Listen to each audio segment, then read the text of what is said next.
This episode is sponsored by Brilliant.org. Welcome to Quantum Kinetics Corporation. I am your host, the CEO, and today we're going to be talking about the degrees of freedom, both classically and quantum, to determine how to do cold nuclear fusion using the ARC reactor, fusion on demand. So if you're interested, go ahead and stay tuned to the end of the video. The degrees of freedom essentially describe the parameters and degrees of how an atom or object can move, translate, rotate, yaw, pitch in a three-dimensional Cartesian space. In a classical Cartesian space, there are 12 degrees of freedom for an atom or even a molecule. However, when you get to the electron scale, there's actually quite a bit less degrees of freedom. And it's very interesting that on the electromagnetic spectrum, there is actually an infinite amount of degrees of freedom, which we might be able to use that to induce cold nuclear fusion on demand. So when we use electromagnetic radiation to induce a movement on a particle, electron, atom, or molecule, we actually have to take into consideration that there is actually a difference between a classical wave interaction in Cartesian space and also a quantum field that happens at the quantum level via quantum kinetics, which we talked about in another video. But if you look at the quantum spin degree of freedom of the electron, you have up and down. You also have forward and back in time, and you have positive and negative momentum. So you can see that the electron is, this quantization of the electron is quite a bit different than the Cartesian space. However, we can use these two principles to induce a nuclear fusion reaction at room temperature. It should be noted that in the classical Cartesian degrees of freedom, there is no time variable. This is purely space variables. But when you get into the quantum world, you actually start seeing this thing where the electron can go forward in time and backwards in time, and the positron can also go forward in time and backwards in time. And this is something that Richard Feynman talked greatly about, and actually you can check it out in this clip right here. There would be a circumstance of positioning in which 8 is earlier than 6. Therefore, we'd have a situation which would look something like this if we had that happen. It would look like this. Yes, this and that. And then on this one, we'd have a section in which 8 is earlier than 6. So that would mean we go up to 6 and come back to 8 and go forwards again. Huh? Go up. 8 is here and 6 is here. This is 7 and 5. And the photons corresponding are connected together. This is not a new diagram. This is part of what you have when you add these 4 positions, 5 and 6 and 8 and 7, that add in automatically, right? Why is this curious?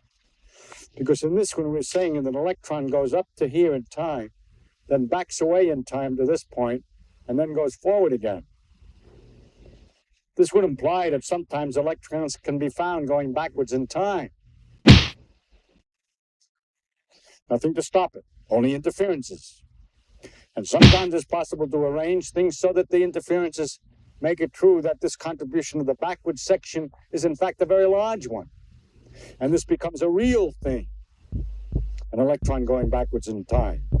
And if you find out what in physics it corresponds to, it turns out to correspond to a new particle called a positron. It's the opposite. Electron going backwards in time behaves like an electron of the opposite charge, a particle of opposite charge. Such a particle was discovered. It's called a positron. So just as Richard Feynman said, it is the interactions to the electron and also the classical Cartesian space that determine what's going to happen to the electron. Is the electron going to translate? Is it going to vibrate? Is it going to jitter? What's it going to do? Is it going to go forward in time? Is it going to go backwards in time? When you get into the quantum space, these magical things can start happening. And if you have circuit designs to control the electron at this fundamental quantum level, you can do safe nuclear fusion on demand.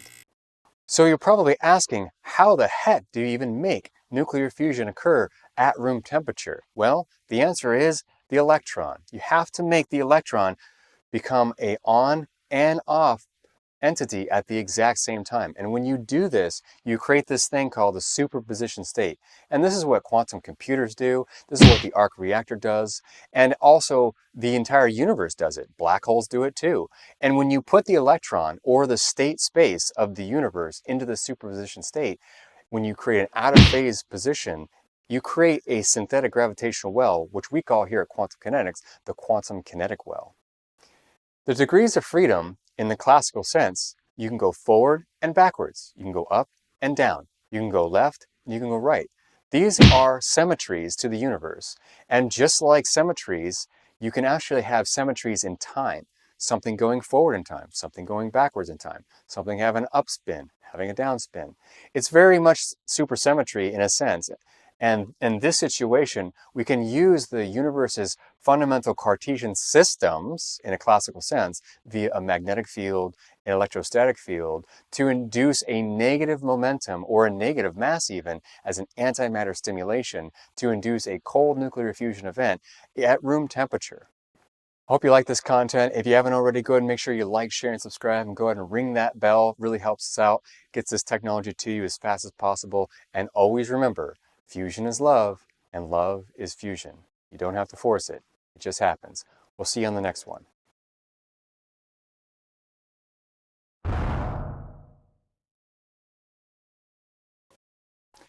Hey Jarvis, can you build me an integrated circuit chip to resonate the electrons of the ARC reactor in a heterodyne mode oscillation, just like a sustained nuclear star?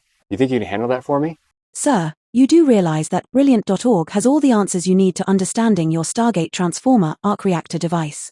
Brilliant helps you excel in math, computer science, and integrated circuit chips with visual, interactive problem solving and personalized practice sets. The diverse learning exercises range from basic skills up to advanced levels. You can choose from hundreds of learning topics including integrated chips, computing circuits, combining gates, and even logic gates. Furthermore, Brilliant is crafted by an award-winning team of teachers, researchers, and professionals from MIT, Harvard, Stanford, Caltech, Google, and more. Brilliant provides all the courses you would need to properly pulse your Stargate Transformer at mode-locking resonance.